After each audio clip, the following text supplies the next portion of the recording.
اس کائنات میں سب سے افضل شخص کون ہے؟ سب سے اچھی ڈیوٹی کون سی ہے؟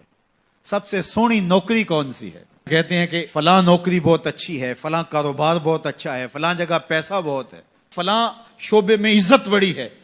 لیکن آؤ حضور سے پوچھتے ہیں سب سے افضل کون ہے، سب سے اشرف کون ہے؟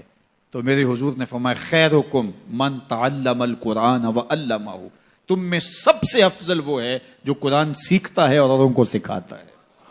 سب سے اشرف، سب سے اچھی نوکری، سب سے اچھا کام، سب سے بہتر وظیفہ اس کا ہے جو قرآن خود بھی سیکھتا ہے اور اوروں کو بھی سکھاتا ہے.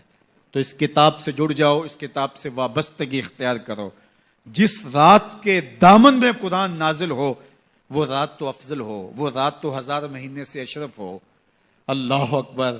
تو پھر مجھے بتاؤ کہ جو قرآن کو اپنی روح میں بسا لے، جو اپنے اعمال کو قرآن کی تعلیمات کے تابع کر دے، جو اپنے دنوں کو قرآن کے اجالوں میں گزارے، اپنی راتوں کو قرآن کی تلاوت میں بسر کرے، دن کی تنہائی میں اور رات کے اجالوں میں قرآن پڑھے، بتاؤ وہ کتنا اشرف ہوگا. اس لیے میرے اور آپ کے آقا و مولا نے فرمایا راتوں کی تنہائیوں میں اٹھ کے قرآن پڑھا کرو، اور قرآن پڑھتے ہوئے رویا کرو، اور اگر رونا نہ آئے تو رونے کی کوشش کیا کرو. کوشش کیا کرو، رقت پیدا ہو جائے تمہیں قرآن کی تلاوت کرتے کرتے. حضرت داتا گنج بخش علی حجویری علیہ رحمہ سے ایک مرید نے کہا حضرت اگر رونے کی کوشش کریں پھر بھی رونا نہ آئے، فرمایا پھر اپنے مقدر پہ رویا کرو. تم اتنے سنگ دل ہو گئے ہو کہ تمہاری آنکھیں آنسوں کا خراج نہیں دیتی ہیں. تو اس کتاب کے ساتھ جڑ جاؤ، تعلق کو مضبوط کر لو، اور اس کتاب سے وابستگی تمہیں دنیا آخرت کی بہتری کی ضمانت فراہم کرے گی.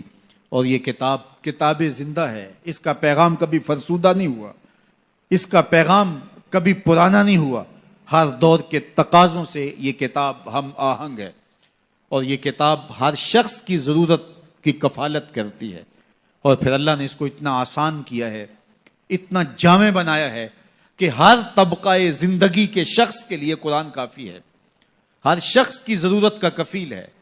اس کو ایک عام شخص پڑھے تو اس کو بھی نور ملتا ہے، ایک نکتہ بین شخص اس قرآن کا مطالعہ کرے تو اس کو بھی روشنی ملتی ہے، ایک فلسفی پڑھے تو محروم وہ بھی نہیں ہوتا. جو بھی اس قرآن سے پڑھے، دیکھیے کچھ کتابیں ایسی ہوتی ہیں وہ بچوں والی ہوتی ہیں، جو پڑھے لکھے لوگ ہیں ان کی کوئی دلچسپی وہاں نہیں ہوتا، الف انار اور بے بکری میں انہیں کوئی دلچسپی نہیں ہوتی. اور جو بڑی کتابیں ہیں بچوں کی سمجھ سے ورا ہوتی ہیں.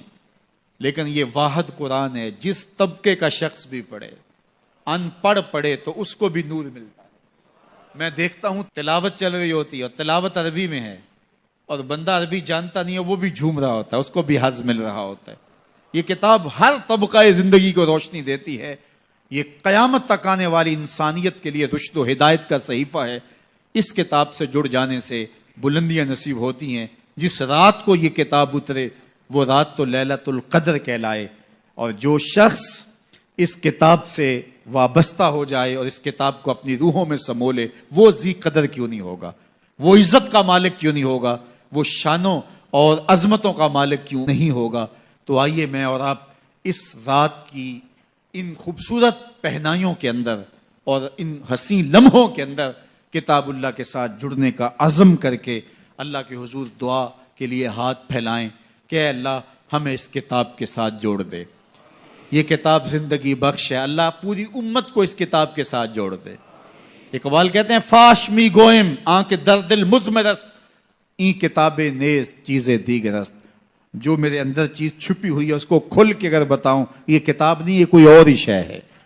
یہ زندگی بدل شے ہے، یہ حیات ساز کتاب ہے، یہ زندگی کو روشنی اور اجالوں سے بھر دینے والی کتاب ہے، یہ پستیوں سے اٹھا کے بلندیوں تک پہنچانے والی کتاب ہے. اس کا حرف حرف روشنی ہے، اس کا لفظ لفظ اجالا ہے. یہ زندگی کو زندگی کا حقیقی نور دینے والی کتاب ہے.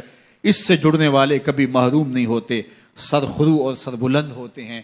اللہ ہمیں اس کتاب رحمت سے جڑنے کی اور جڑے رہنے کی توفیق عطا فرما، اور اس امت کو اس کتاب کے ساتھ وابستگی اللہ نصیب کرے. اس ویڈیو کو شیئر ضرور کیجئے، ہو سکتا ہے آپ کے ایک شیئر سے یہ بات کسی کے دل میں اتر جائے. جزاک اللہ.